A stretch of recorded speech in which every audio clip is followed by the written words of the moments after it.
By the end of this video, you can have a good understanding of the key PvP hotspots, best parts of the map for loot, significant landmarks and locations, common routes, player spawns, and where to find heli crash sites and vehicles, along with much more, while seeing it all from the air and land that all DayZ players get to know after hundreds of hours of playing. So firstly, let's keep this really simple, guys. You literally are going to spawn on the coast. You keep the water to your right hand side and you're going north. Keep it to your left and you're going south. You're going to want to get this Isurvive app or website page so you can follow along. If you don't know what it is, trust me, anyone playing DayZ worth their pair is using it.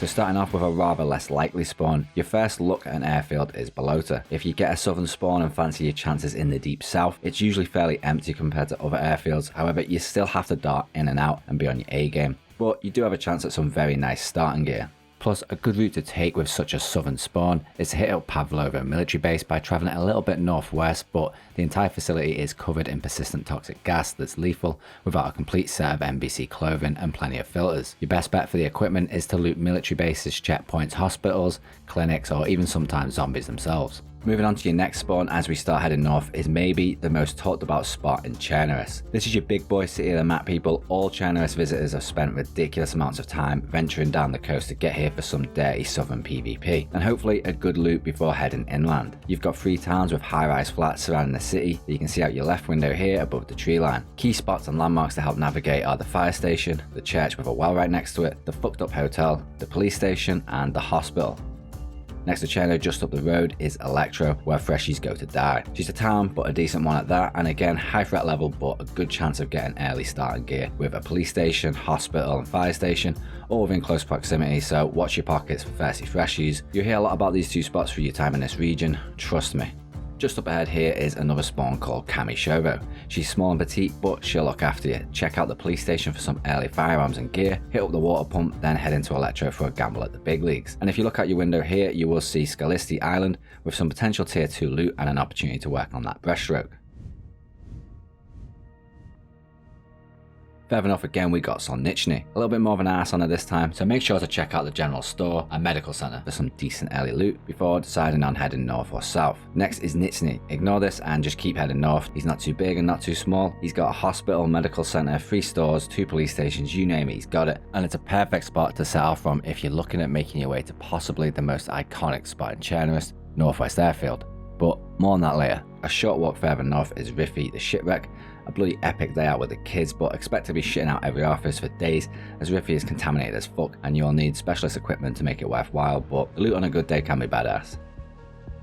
Commonly referred to as Svet or Svetlo, this is the most northeastern town in Chernarus. There's a medical center and police station, but you won't be hanging around here for very long as it's not as busy as Benzino, and again a good jump off point for northwest using the road here to take you all the way in. So now we know our spawns, let's jump back on Isurvive so you can understand what motivates players' decisions and where to go after the coast. A good tip here is to use these filters to choose what you want to focus on, or it can get bloody confusing fast.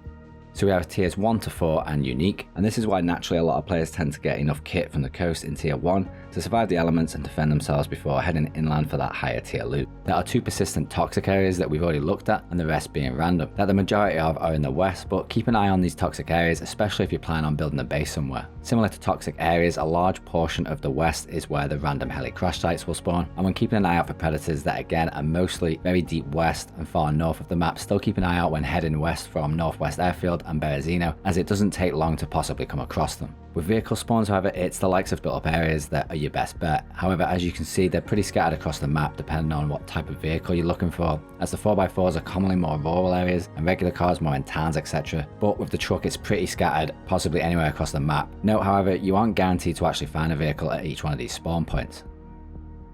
There are a lot of routes and it can get pretty in depth, but a good general idea is if you spawn south, you can head to Cherno, then head to Tizzy via Zelenogorsk, hit up the VMC military base, then hit northwest, and hopefully if you're still alive by then, head to Tizzy. For the north, a good route is going Berezino, over to Northeast Airfield, handrail these towns heading west for loot, hit up Devil's Castle, then head into northwest and onto Tizzy. In my opinion though, don't get too caught up in routes every time you play, as DayZ is all about getting lost sometimes, and those off the beaten track moments can give you a feeling of adventure many other games struggle to produce. Okay, so our first stop inland today is Northeast Airfield. So it's actually not got the best loot as it's still tier 1, but after spawning on the mid-northern coast, this is the first airfield most survivors will hit up on the off chance of finding something decent. But if you come up empty-handed, you can always move on to Krasnostav down below, and now we're getting into that tier 2 loot kind of area, and as we head further west into tier 3, you can come across another special DayZ landmark known as Devil's Castle. Be sure to check on top of the tower for some potential firearm goods and a rad Instagram picture. But the real spot most survivors are using Devil's Castle for is a jump off point for a landmark that sends shivers down even the most hardcore of players' spines when entering its walls. Welcome to Northwest Airfield.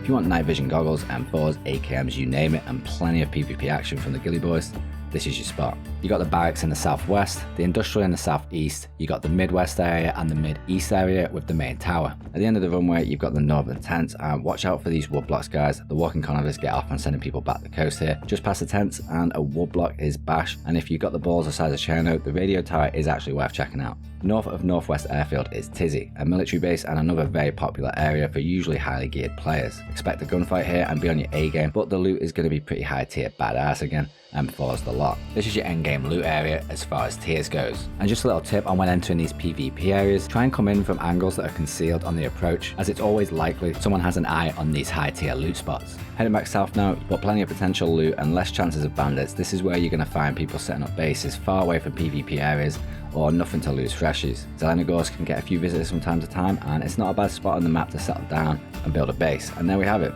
back in Chernarus. There are obviously many more places that we haven't looked at, like other castles and towns, etc., but this should give you a really good idea of the main points of interest most DayZ players are hitting up and talking about in Chernarus, and hopefully you've learned something from this video, and if you're new, welcome to the DayZ community. Let me know down below your favourite spots to visit in Chernarus and what you think of this video, and I will catch you in the next one. Cheers.